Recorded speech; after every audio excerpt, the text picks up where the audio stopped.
Hierdie boodskap na toe gebring deur Skatte in die Hemel. Gaan sluit graag by ons Facebookgroep aan vandag. Vandag se skriflesing kom uit 2 Petrus 1 vers 4.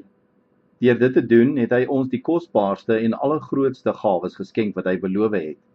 Daardeur kan julle die verderf ontvlug wat deur begeerlikheid in die wêreld waaksaam is en deel kry aan die goddelike natuur. Vandag se boodskap is getiteld Waardevolle beloftes van God. In 1681 skryf Hercules Riddens, 'n digter en essayist. Hy sê in Engels, "He makes no more of acts of parliament than if they were like promises and pie crusts, made to be broken." Uit die geskiedenis weet ons nie oor wie hy geskryf het nie, maar sy woorde is tog wel relevant vandag. Die betekenis is ook duidelik. Ons moenie op beloftes vertrou nie. Dit is 'n les wat 'n mens ongelukkig baie gou in die universiteit van die lewe leer. 'n Belofte is wel 'n versekering dat iets gedoen sal word of sal plaasvind, maar selfs beloftes wat in alle opregtigheid gemaak word nie altyd gehou nie.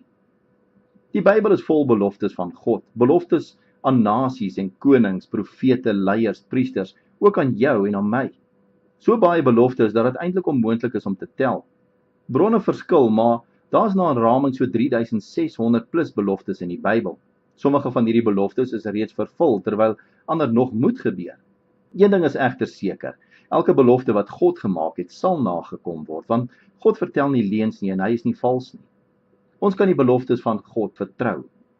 In ons teksvers beklemtoon Petrus dat ons van hierdie korrupte wêreld en al die beloftes wat verbreek word kan ontvlug. Elke Christen wat Jesus Christus as saligmaker aanvaar, het toegang tot die krag en beloftes van God.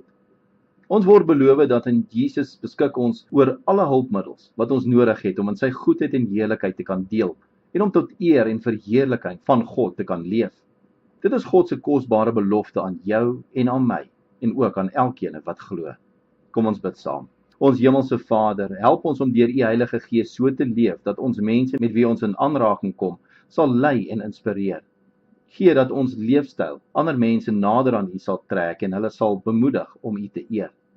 Ons bid dit in Jesus se naam. Amen. As jy soortgelyke boodskappe wil ontvang maandag tot Vrydag, sluit aan by ons WhatsApp broadcast groep. Stuur net jou nommer na 072 581 2973.